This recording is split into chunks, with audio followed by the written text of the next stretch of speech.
lahat po ng kasama sa festival para ho masaya sa ating mga guests. Thank you.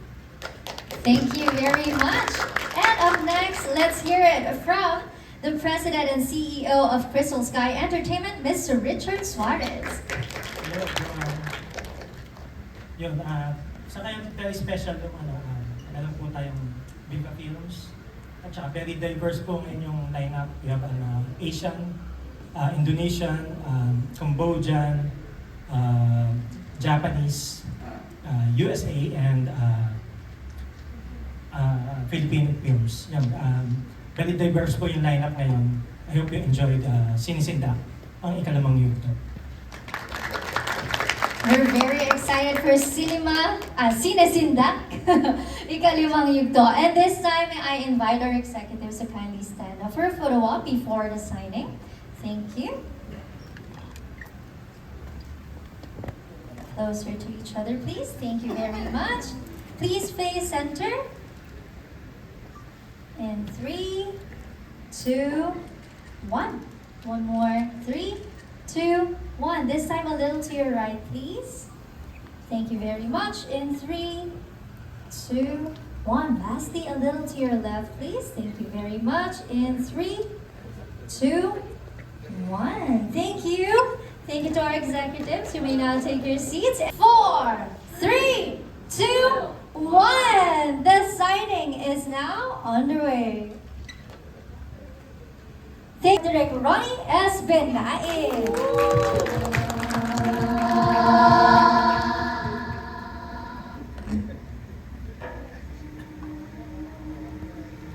Alright, Direct, just a short message for everyone.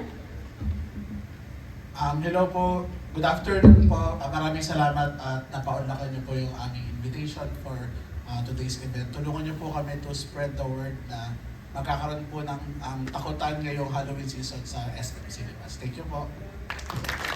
There you have it. And of course, we also have here the cast and director of the film, Pasahero.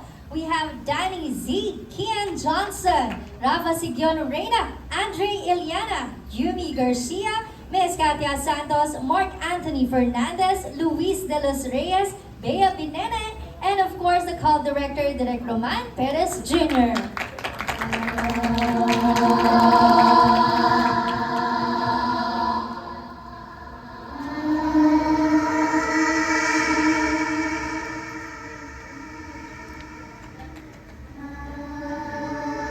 Once again, let's give them a big round of applause. Direk Roman, kindly get a microphone and say a short message for everyone. Thank you very much. Good afternoon po sa inyong lahat na pumunta rito ngayong araw at binigyan kami ng time para sa araw na ito. Ilan po? There you have it. And now let's have a photo op to remember this event today. To our cast, it's time for class picture down. Okay, everyone, are you ready? And please face center. Closer, double closer. 3, 2, 1. One more. 3, 2, 1. A little to your left. Siguro po wala po competition kasi pareho po kaming product ng Viva Film Studio, Viva Production. So instead na mag-compete po kami, we're here to support each other po.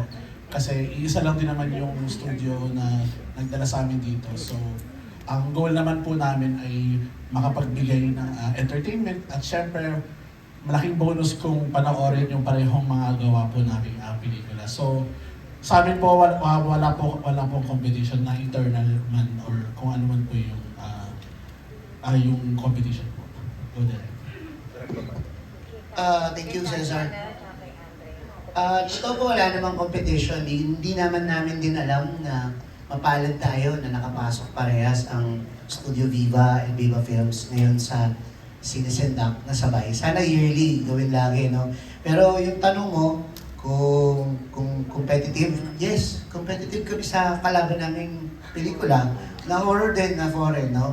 na Southeast Asian horror, syempre, lagi tayong competitive. Sila Cesar, alam mo yan.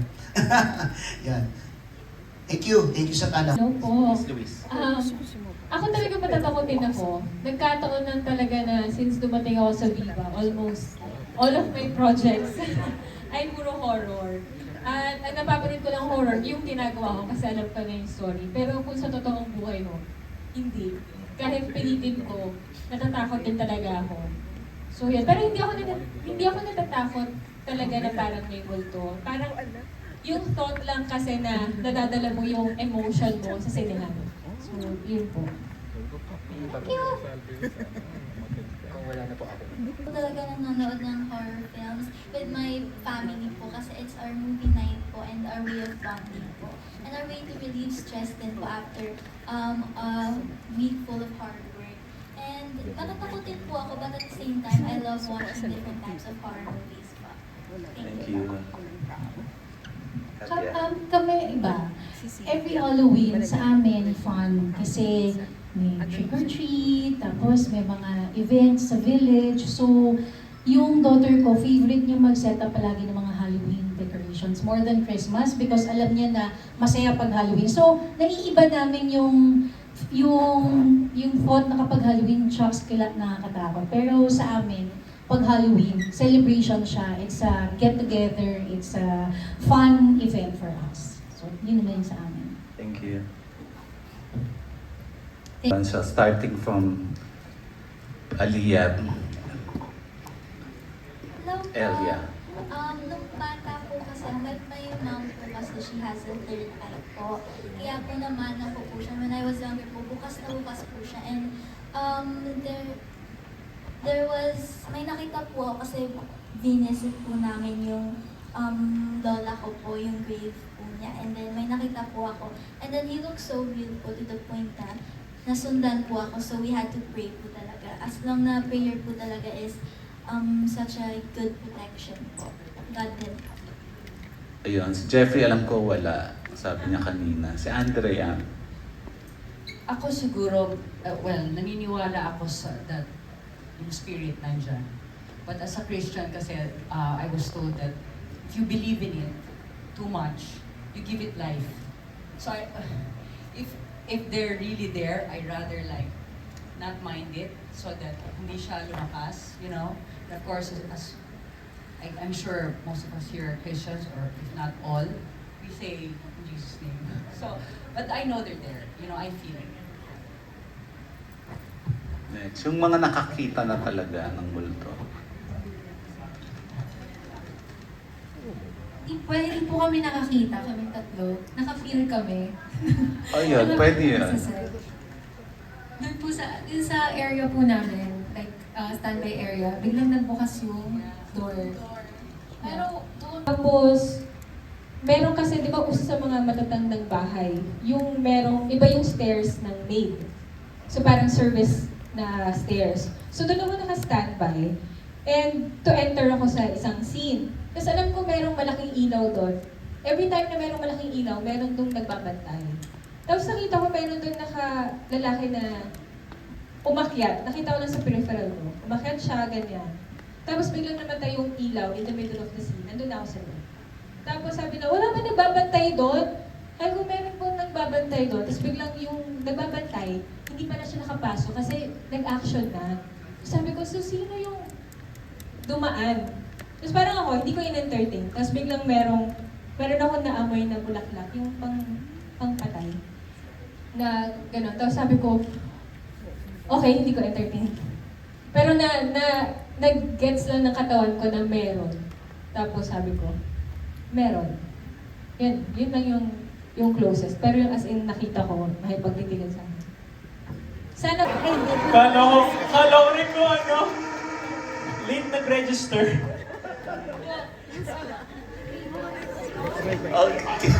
Kia to. Siguro napansin ko po na nag-a-adapt na talaga tayo, humahabol na tayo kasi alam naman talaga natin pag Southeast Asia, ang taas ng standards nila sa horror. May laban naman po may laban po ang Pinoy horror. So hindi po ako nawawala ng pag-asa na aabot tayo doon, na pwede pa natin malampasan in the future. Ano yung evolution ng horror films sa Pilipinas? So yun po, lumalaban naman tayo, nag-evolve tayo, nag-a-adapt po tayo. Napansin ko rin po siguro sa mga experience ko, tayong mga Pinoy, mas mahilig tayo sa paranormal, sa multo, sa espiritu. Sa experience ko lang po yun, parang mas tinatangkilik yung possession, multo. Siguro yung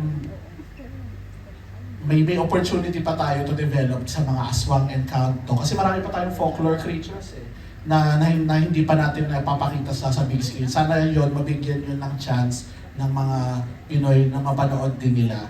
Kasi yung mga nag-hit din naman ng mga halimbawa Indonesian Thai, folk creatures po nila yung nag-hit doon. Tayo, marami tayo dito na sa tingin ko, hindi lang mas tinatangkili kasi mas kanluwa-centric tayo, yung tayong mga Pilipino. So may malaking opportunity na mapakita natin yung mga kinatatakutan natin folk creatures dito sa Pilipinas. Tama sa kulturang popular, lagi natin pinag-uusapan na ang Pinoy ang hilig sa horror, di ba? Kung evolusyon ng pag-uusapan, sumasabay naman talaga tayo. Nagkakataon lamang na siyempre magkakaiba ang taste ng mga audience at taste ng cinema goers. Lalo ngayon, no?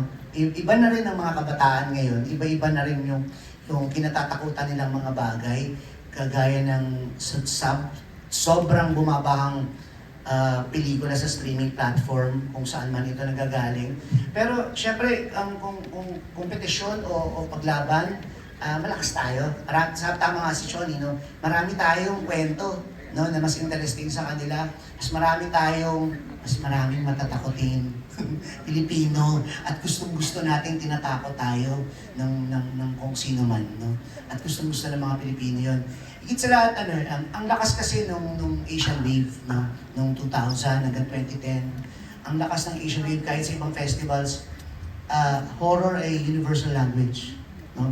Kahit sa ibang festival sa abroad, ang lakas ng horror na lalong binibili talaga. Kahit na malaking factor lang sa atin siguro yung lumaki tayo ng mga Kristiyano, no?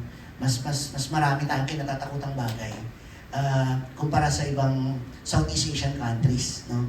Na katulad natin. Pero kung laban, kaya naman natin lumaban. Halos sabay-sabay yung phenomenon. Halos pare-parehas naman tayo ng karanasan, no? Yun lang yung na-observe ko. Thank you. Thank you po.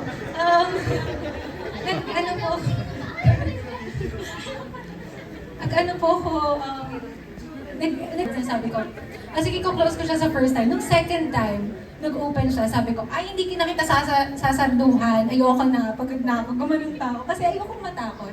Pero pag uwi ko naman sa bahay, like every time po, hindi na kasi ako new talaga sa horror. So every time na gumagawa ako ng horror, ang ginagawa ko, nagpe-pray ako after ng shoot, like silent prayer lang. Then, pag uwi ko sa bahay, wala, nakalimutan ko na lahat.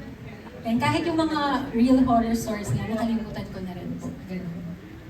Siya aprobado ng kahit na anong religion. So, ayoko nang banggitin ko ano yun. Pero after nun, parang na-feel ko yung agony ng character ko. Na-feel ko yung bigat ng ginawa ko. Kaya after nun, sabi ko, teka, parang kailangan ko na ata talaga magdasal. At iligaw kung ano man yung entity na natawag ko nung panahon na yun. Kasi ano talaga siya iba. Never ko siyang ginawa sa kahit anong proyekto. At yun din yung parang hindi natin masyadong tinatackle na topic. So, yun. Sana kapag napanood niyo yun, sabihan niyo ako anong feel. So, yun po. Banggit niya. Pwedeng bigyan mo kami ng ano? Siguro yung binabanggit po ni Sia, yung parang climax papa-end na yun kasi parang na-witness nag-unfold lahat sa mata ng isang bata. Siya kasi yung pinakabata sa tatlo. So nag-unfold sa mata niya lahat ng nangyayari.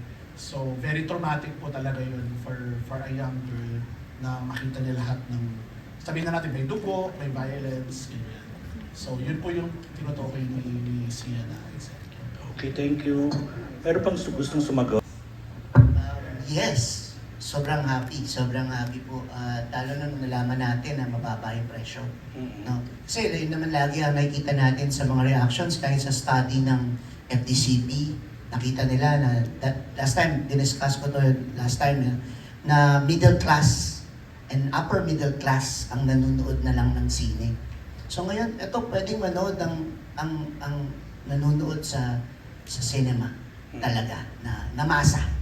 Nanonood ang masa, nanonood sila kasi napakamura na ng presyo ng cinema. At sobrang thankful tayo dito at nag-collaboration ang Studio Viva, Viva Films and SM para mapasama kami dito, no? Kasi sabi nga nung tanong kanina, dapat hindi kami talaga papalabas talaga kami ng regular screening, pero saktong-sakto na ang Cinesendak, no, ay sumakto dun sa season na ito. Panalo syempre panalo kami dalawa ni Choni, no? At nag-expect tayo na bumalik ang mga tao, lalo na ang masa sa cinema. Pero may challenge na ikumpara kayo dun sa mga foreign movie na kasabay niyo. Ano po, sorry? I-compare kayo dun sa mga kasabay niyo na foreign movie. Oo, laban. Laban kami dun. Johnny pa. Johnny. Laban kami dyan. Dapat. Iba, magkakaiba ang taste ng tao, no? Pero syempre, iba pa rin yung sensibilidad ng Pilipino sa kapwa Pilipino. Iba pa rin yan, di ba? Yun, mas experience kasi yung amin eh. Mas experience namin. No? Yun. Go, Jones. At saka sabi nga ni Direk, mura siyang mapapanood. So mas marami yung makakanood. Kasi ako po I believe kaya tayo gumagawa ng pelikula, kaya tayo gumagawa ng mga palabas para may manood. So magandang opportunity po yun para mas ma-reach natin yung mga audience, yung mga hindi nanonood sa sine, yung mga nawala na ng pag-asa sa Philippine cinema. Mahikayat ulit natin sila na manood pa, may entertain pa sila ng pelikulang Pilipino. Yung comment direct na, halimbawa, ikumpara kayong dalawa yung gawain ng dalawa ni Direk Roman. Okay lang po ikumpara nyo kami, at least napanood nyo po. Maraming salamat, bumili po kayo ng ticket. Okay, thank you po. Usually do is add more screens, and we have multiple screens in all SM cinemas. And talagang nakaplan na po namin yung we project na marami pong manonood sa Cinesendak. So naka-ready po ang operations for that. Apo. Saka Para alam ko- lahat mapagbigyan na manood. Saka alam ko pa, di ba, pagka nanood, bumili ng ticket, may libreng water yung mga tao. Dito po ba, may libre ring water yung mga manonood? Parang gano'n, at 150 or 300. Pero pag nagpunta kayo ng ESO Cinema, marami kayong makikitang surprises. So, maganda po pumunta po tayo sa actual day ng palabas. Kasi mamaya may kapot din ng nakaitim. Nga, sabay-sabay kayong sisigaw, sabay-sabay kayong nag-iisip. So, it's the experience talaga na babalik-balikan mo sa sinihan. Kaya mas maganda talaga manood para maramdaman mo yung magic ng cinema. At effective, syempre hindi ka naman nanonood ng horror mag-isa. Well, tulad ako nanonood ako mag-isa. Pero kailangan may kasama ka lagi. So, diba? So, yung experience nyo na possibly hanggang pag-uwi, madala nyo yung kwento. Siguro yun yung magandang sana mabalik-balikan din ng, sa panonood ng horror sa sinihan. National horror movies then. And that's what we want to hear. And we're very, very appreciative and grateful that SM Cinema paves the way for festivals like this, you know. Sana every year we can keep it fresh, we can keep it creative. Total, it came from your mouths. The horror genre naman talaga is not just about multo and ano, sabi nyo nga, ang lalim-lalim ng Filipino folklore. Sana mahukay pa natin yun even further as the years go by. But we're very proud to say that Cinesendak has become a very established film festival na, and it's gonna keep running. Also, we're gonna be looking forward to